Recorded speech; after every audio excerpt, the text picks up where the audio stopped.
Hi friends, சிறகடி கேச serial இனி வரப்போகிற எபிசோட்ஸ் காணப்படும்போது தான் இந்த வீடியோவில் பார்க்க போகிறோம். அங்கே ஃப்ரெண்ட்ஸ் பார்க்கலாம். விஜயாவுக்கு கிறிஷிங் இருக்கிறது சுத்தமாக பிடிக்கவே இல்லை. அதுக்கு நிறைய விஷயங்களை பிளான் பண்ணி பார்த்துட்டாங்க, எதுவுமே செட் ஆகலை. இப்போது இன்னொரு விஷயமா முடிவு எடுத்து இங்கே அதுக்கு எதிராக பார்வதியும் சிவனையும் திருப்பி விட்டுருக்காங்க. கிருஷ்ணன் நாங்கள் தத்தெடுத்து வளர்க்கலாம் அப்படின்னு சொல்லிட்டு அவங்கக்கிட்ட கோல் மூட்டி விட்டுருக்காங்க. உங்களுக்குன்னு யாருமே இல்லை, நீங்கள் பேசாமல் கிருஷ்ண தத்தை எடுத்து வளங்க அப்படின்னு. இந்த வீட்டை விட்டு போனால் சரி அப்படின்னு சொல்லிட்டு விஜயா நினைக்க ஆரம்பிச்சிட்டாங்க. ஸோ அப்படி தான் சிவனும் பார்வதியும் இங்கே கேட்டுக்கிட்டு இருக்காங்க, முத்துக்கிட்டேயும் அவங்களோட வீட்டில் எல்லாருக்கிட்டேயும். ஸோ யாருமே அதுக்கு ஒத்துக்கவே இல்லை. அவங்களுடைய பாட்டியோட விருப்பம் இல்லாமல் எப்படி நீங்கள் தத்தெடுத்துக்க முடியும்? அவங்க பாட்டி கொஞ்ச நாளைக்கு இங்கே கிறிஸ் இருக்கட்டும்னு தான் விட்டுட்டு போயிருக்காங்க. அவனுக்கு ஒரு நல்ல தெளிவு வர வரைக்கும். அதுக்கப்புறமா அவங்களுடைய பாட்டி அவனை கூட்டிகிட்டு போயிடுவாங்க. அவங்க அம்மாவோடைய ஞாபகம் அவனுக்கு வராத இருக்கிற வரைக்கும் இங்கே விட்டு வைப்பாங்க. அதுக்கப்புறம் அவங்க கூட்டிகிட்டு போயிடுவாங்களே. நீங்கள் ஏன் அவனை தத்து எடுத்துக்கணும்னு நினைக்கிறீங்க? இல்லை, அது சரிப்பட்டு வராது. அவனுக்கு யாருமே இல்லாத அவன் வெறும் அனாதையாக இருந்தால் நீங்கள் தத்தெடுக்கிறதுல ஒரு நியாயம் இருக்குது. ஆனால் அவனுக்குன்னு அவங்க பாட்டி இருக்காங்கல்ல, அதனால கண்டிப்பாக அவனை தத்தெடுத்துட்டு போக முடியாது அப்படின்னு சொல்லிட்டு எல்லாருமே சொல்கிறாங்க. ஏங்க, அவனுடைய நல்லதுக்காக தானே அப்படின்னு சொல்லிட்டு இங்கே விஜயா சொல்கிறாங்க. நீ எதுக்காக சொல்கிறான்னு எனக்கு நல்லாவே புரியுது. வாயை மூடிட்டு நீ கொஞ்சம் நேரம் அமைதியாயிரு அப்படின்னு அண்ணாமலை சொல்லிடுறாரு. அதுக்கப்புறமா இல்லை, கிருஷா அப்படியெல்லாம் யாருக்கும் தத்து கொடுக்க முடியாது அப்படின்னு சொல்லிட்டு எல்லாருமே சொல்லிடுறாங்க. கிருஷி இங்கேருந்து போனால் போகட்டும் அப்படின்னு சொல்லிட்டு இங்கே நம்ம விஜயாவோட சேர்ந்து மனோஜன் நினைக்கிறாரு. ஸோ நல்ல விஷயம் தானே, கூட்டிகிட்டு போகட்டும் அப்படின்னு. நீ என்னடா இப்படியும் பேசுகிறா அப்படியும் பேசுகிற, மாற்றியும் உன் இஷ்டத்துக்கு ஏதாச்சும் நீ பேசிக்கிட்டே இருக்கா அப்படின்னு சொல்லிட்டு முத்து சொல்லிடுறாரு. அதுக்கப்புறம் உங்கள் இஷ்டத்துக்கெல்லாம் கிருஷ்ண யாருக்கும் தத்து கொடுக்க முடியாது அப்படின்னு சொல்லிட்டு அனுப்பி விட்டுறாங்க. அனுப்பி விட்டதுக்கப்புறமா ஆல்ரெடி முத்துவே கிருஷ்ணன் நம்ம தத்து எடுத்துக்கலாம் அப்படின்ற யோசனையில் தான் இருந்தார். அதுக்குள்ளே அவங்களுடைய அம்மா பண்ண வேலையால் பார்வதி சிவனும் வீட்டுக்கு கேட்டுட்டு போனதுனால எல்லாருமே பயங்கர கோவத்தில் இருக்காங்க அப்படின்னு சொல்லிட்டு முத்து அந்த விஷயத்த பேசுகிறதே கிடையாது. அதுக்கப்புறமா அவங்கவுங்க வேலையை பார்த்துட்டு எல்லாரும் கிளம்பி போயிடுறாங்க.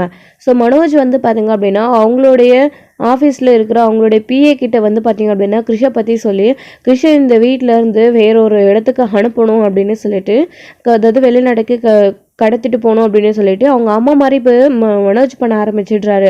ஏன்னா கிருஷி இப்போ மனோஜ் கூட நல்லாவே சேர ஆரம்பிச்சிட்டாங்க. ஸோ இப்போ நாம் கிருஷை நம்மளை நம்பி இங்கே வேணாலும் கிருஷி நம்ம கூட வீட்டில் இருக்கவங்க எல்லாரும் அனுப்புவாங்க, கிருஷியும் நம்ம கூட வருவான். அப்போது கிருஷியை கூட்டிகிட்டு போய் நம்ம எங்கேயாச்சும் அனுப்பி விட்டுடலாம் அப்படின்னு நினைக்கிறாங்க மனோஜ் ஆனால் கிருஷியை கூட்டிகிட்டு போயிட்டு திரும்பவும் கிருஷி இல்லாமல் வந்தால் வீட்டில் மாட்டிப்போம் அப்படின்ற கொஞ்சம் கூட அந்த பேசிக் நாலேஜே இல்லை நம்ம மனோஜுக்கு இதனால அவங்க பிஏ கிட்ட சொல்லி ஏற்பாடு பண்ண சொல்லியிருக்காங்க. ஸோ கிருஷ்ணன் இந்த வீட்டிலேருந்து துரத்துறதுக்கு அவங்களுடைய அம்மா மாதிரியே இருக்காங்க மனோஜ் கூட. ஸோ இன்னொரு பக்கம் முத்து மீனா அவங்ககிட்ட கொஞ்சம் பேசணும் அப்படின்னு சொல்கிறாங்க. என்ன விஷயம் அப்படின்னு சொல்லிட்டு மீனா கேட்குறாங்க.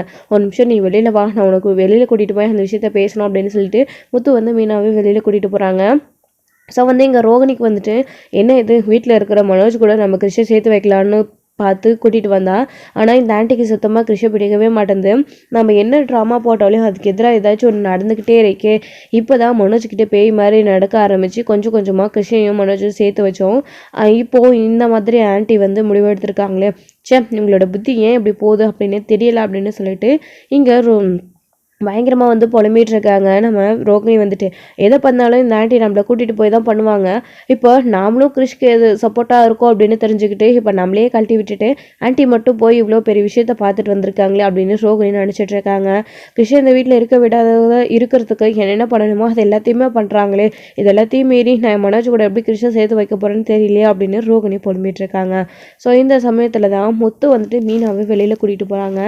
என்னங்க எங்கே கூட்டிகிட்டு வந்திருக்கீங்க அப்படின்னு சொல்லிட்டு மீனா கேட்டுக்கிட்டே இருக்காங்க. வழி ஃபுல்லாக கேட்டுகிட்டே தான் வந்தாங்க. இப்போ கார் நின்னதுக்கப்புறமாவும் மீனா கிட்ட கேட்குறாங்க. முத்து எதுவுமே சொல்கிறது கிடையாது. அப்புறம் அங்கே இருக்கிற ஸ்கூல் போர்டு நேம் பார்த்த பின்னாடி தான், ஏங்க இங்கே எதுக்குங்க நம்ம வந்திருக்கோம் அப்படின்னு சொல்லிட்டு, என்னங்க வீட்டில் இருக்கவங்க எல்லாரும் ஆளாளுக்கு ஒரு மாதிரி பேச ஆரம்பிச்சிட்டாங்க அப்படின்னு நீங்களே கிருஷை கூட்டிகிட்டு அப்போ இங்கே விட்டுட்டு போகலான்னு கூட்டிகிட்டு வந்திருக்கீங்களா அப்படின்னு சொல்லிட்டு இங்கே மீனா கேட்க ஆரம்பிக்கிறாங்க. என்ன மீனா எடுத்த உடனே நெகட்டிவாக தான் பேசுவியா, எதுவுமே பாசிட்டிவாக பேச மாட்டியா அப்படின்னு. பின்ன என்னங்க இங்கே கூட்டிகிட்டு வந்திருக்கீங்கன்னா வேற என்ன அர்த்தம் அப்படின்னு. மீனா, உனக்கு என்னை பற்றி நல்லாவே தெரியும். யார் கிருஷ்ணன் இங்கேருந்து கூட்டிகிட்டு போய் தனியாக சேர்க்குறேன்னு சொன்னாலோ இல்லை வீட்டை விட்டு வெளியில் அனுப்பணும்னு நினச்சாலும் நான் அதுக்கு கண்டிப்பாக விட மாட்டேன் அப்படின்னு உனக்கு நல்லாவே தெரியும். அப்படி இருக்கிறப்போ நான் எப்படி கிருஷ்ணன் இங்கே கூட்டிகிட்டு விடுறதுக்காக வந்திருப்பேன் அப்படின்னு நினைக்கிறேன் நீ அப்படின்னு முத்து கேட்குறாரு.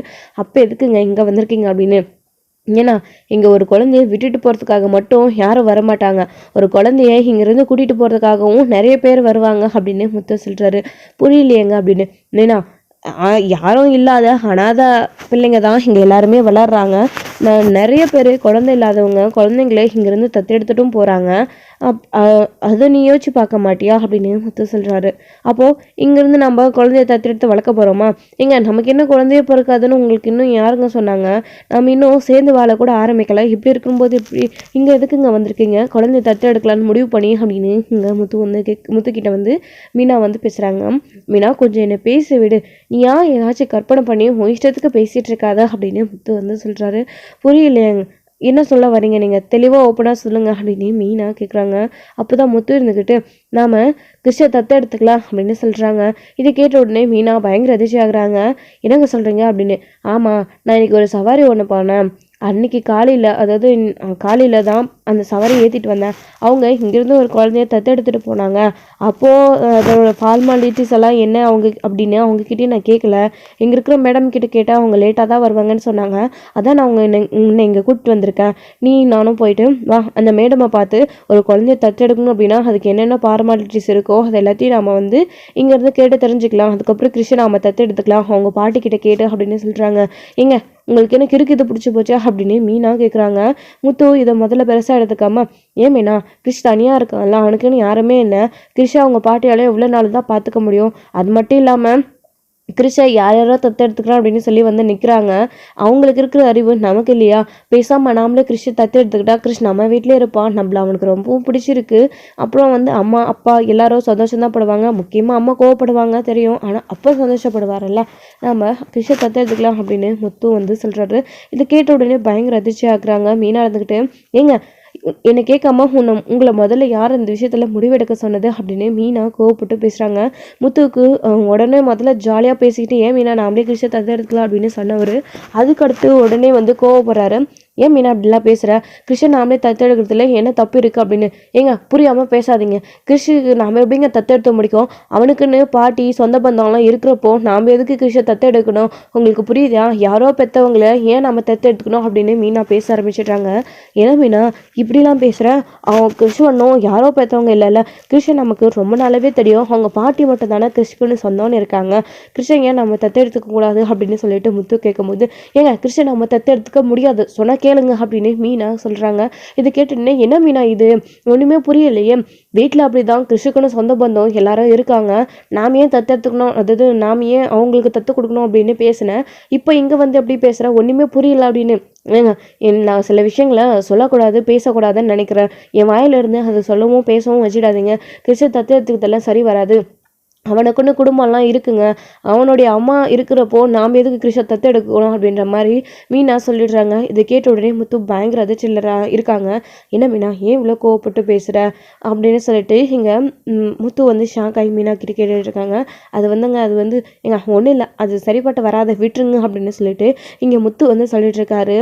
அதாவது முத்துக்கிட்ட வந்து மீனா சொல்லிட்டு இருக்காங்க. முத்து வந்து அதை கொஞ்சம் கூட புரிஞ்சுக்காம, ஏன் மீனா இவ்வளோ பிடிவாதம் பிடிக்கிற? என்னதான் ஆச்சு உனக்கு? கிருஷ் நம்ம வீட்டிலே இருக்கணும்னு சொல்கிற, வீட்டில் எல்லாரும் அவங்ககிட்ட பாசமாக இருக்கணும்னு சொல்கிற, மற்றவங்க யார் வந்து கிருஷை தத்தெடுத்துக்கணும் அப்படின்னு சொன்னாலையும் வேண்டாம் அப்படின்னு சொல்கிற, நாமளே தத்தெடுத்துக்கலாம் அப்படின்னு சொன்னாலும் இதுக்கும் வேண்டாம்னு சொல்கிற, இப்படி கோவப்பட்டு பேசிகிட்டு இருக்க.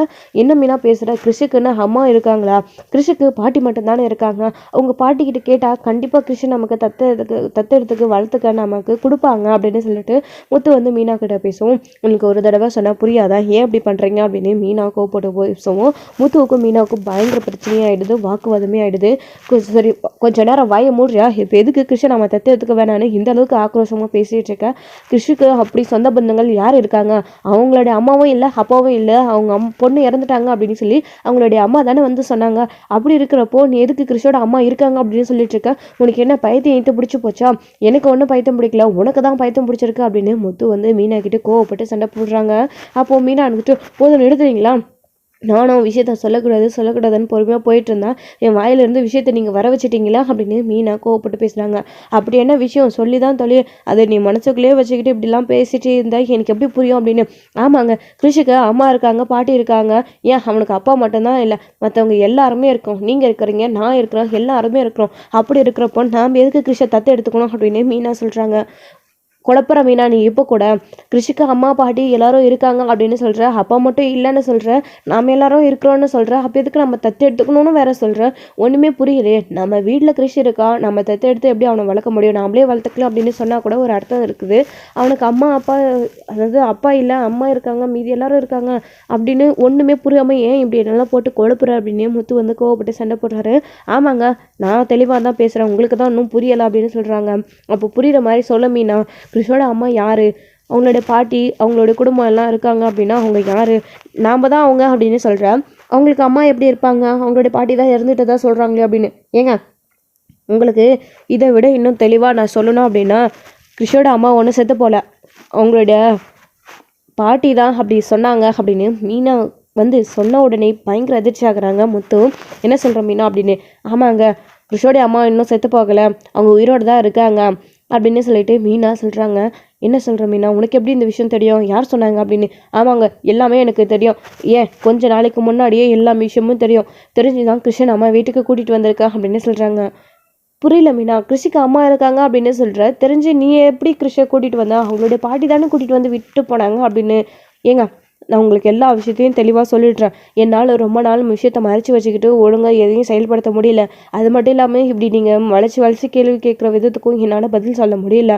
ஆமாங்க, கிருஷோடைய அம்மா செத்து போகல, கிருஷோடைய அம்மா யார் தெரியுமா, ரோகிணி தான் அப்படின்னு சொன்ன உடனே பயங்கர அதிர்ச்சி ஆகுறாங்க முத்து இருந்துக்கிட்டு. என்ன சொல்கிற நீ அப்படின்னு. ஆமாங்க, கிருஷோடைய அம்மா ரோகிணி தான். ரோகிணியை வந்து இறந்துட்டதா அவங்களுடைய அம்மா வந்து சொன்னதெல்லாம் போய் தான். கல்யாணின்றவங்க தான் இறந்து போயிட்டாங்க, ரோகிணி இருக்காங்க இல்லையா, ரோகிணி பேரை மறைச்சி மனோஜை கல்யாணம் பண்ணிக்கிட்டு இந்த வீட்டில் இருக்காங்க. அதனால தான் கிருஷை இந்த வீட்டுக்கு கொண்டு வரணும், ரோகிணி தன் வாயாலேயே நான் தான் கிருஷோட அம்மா அப்படின்னு வீட்டில் எல்லாருக்கிட்டையும் சொல்லி அவங்களுக்கு ஏற்கனவே கல்யாணம் ஆகிடுச்சு, கிருஷு தான் அவங்களோட பையன் அப்படின்னு வீட்டில் எல்லாருக்கிட்டையும் விஷயத்த சொல்லணும் அப்படின்றதுக்காக தான் கிருஷையே அங்கே கூட்டிகிட்டு வந்திருக்கோம். அதுவும் ரோகிணி பட்ட பிளான் தான். அவங்க அம்மாவை வீட்டை கல்யாணி செத்து போயிட்டாங்க அப்படின்னு சொல்லி கிருஷை எங்கே கூட்டிகிட்டு வந்து விட்டுட்டு போனதுக்கு காரணமும் அதுதான்.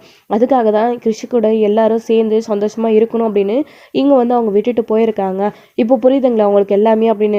என்ன சொல்கிற, இந்த விஷயம்லாம் உனக்கு எப்படி தெரியும், பார்லர் அம்மாவுக்கு ஏற்கனவே கல்யாணம் ஆகிடுச்சா, கிருஷ்ணர் தான் பார்லர் அம்மாவோட பையனா, உனக்கு எப்படி இந்த விஷயம்லாம் தெரியும் அப்படின்னு முத்து கேட்கும்போது, அதான் ஏற்கனவே எனக்கு தெரியுங்க, தெரிஞ்சதுனால தான் ரோகிணி இங்கே கூட்டிகிட்டு வந்திருக்காங்க, நான் வீட்டில் விஷயத்த சொல்லக்கூடாதுன்னு ரோகிணி என்னை பிளாக்மெயில் பண்ணாங்க, அப்படி நான் வீட்டில் விஷயத்த சொல்லக்கூடாதுன்னா நீங்கள் சொல்லணும் அப்படின்னு நான் ரோகிணிக்கிட்ட சொன்னேன்.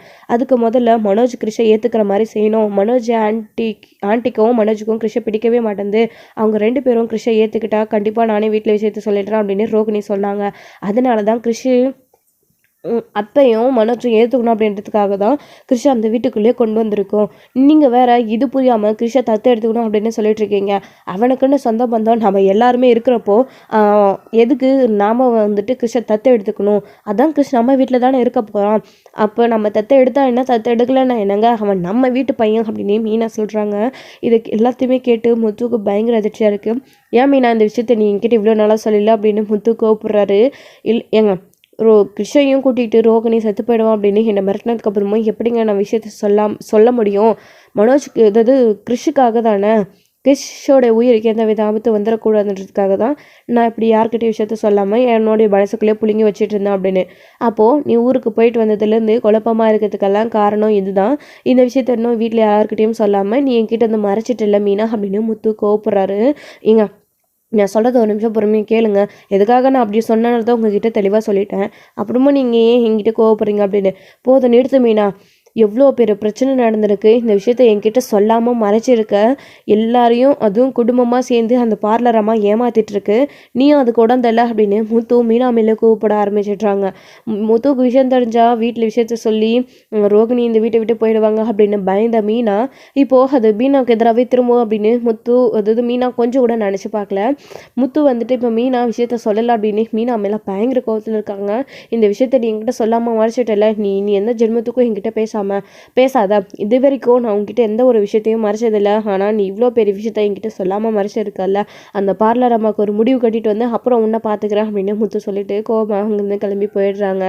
ஏங்க ஒரு நிமிஷம் சொன்னால் கேளுங்க, ஏங்க எப்படிங்க அந்த விஷயத்த நான் வெளியில் சொல்ல முடியும்? எனக்கு தெரிஞ்ச உடனே இதனால் ரோகிணியோட வாழ்க்கை பாதிக்கப்படும்னு எனக்கு தெரியாதா அப்படின்னு.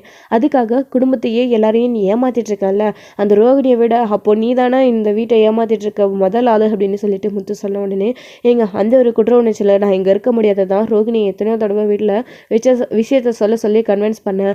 அதுக்கப்புறம் தான் இந்த மாதிரி ஒரு முடிவு எடுத்து கிருஷ்ணன் வீட்டுக்கு கூட்டிகிட்டு வரணும் அப்படின்னு ரோகிணி சொல்லிகிட்டே இருக்காங்க. என்னால் ஒவ்வொரு நாளும் இந்த குற்ற உணர்ச்சியில் இருந்து வெளியில் வர முடியாமல் தான் நான் உங்ககிட்டயே சண்டை போட்டுட்டு போனேன். நான் விஷயத்த சொல்ல முடியாமல் எவ்வளோ தவிக்கிறேன்னு எனக்கு மட்டும்தாங்க தெரியும். ஆனால் நீங்கள் என் மேலே இவ்வளோ கோவப்படுறீங்களா அப்படின்னு. மீனா, நீ அதை என்கிட்டயாச்சும் சொல்லியிருக்கணும். நீ சொல்லலை அப்படின்னாலையும் நான் விஷயத்த சொல்லியிருப்பேன்ல அப்படின்னு. ஏங்க நான் உங்ககிட்ட சொன்னால் நீங்கள் வீட்டில் விஷயத்த சொல்வீங்கன்னு எனக்கு தெரியாதா?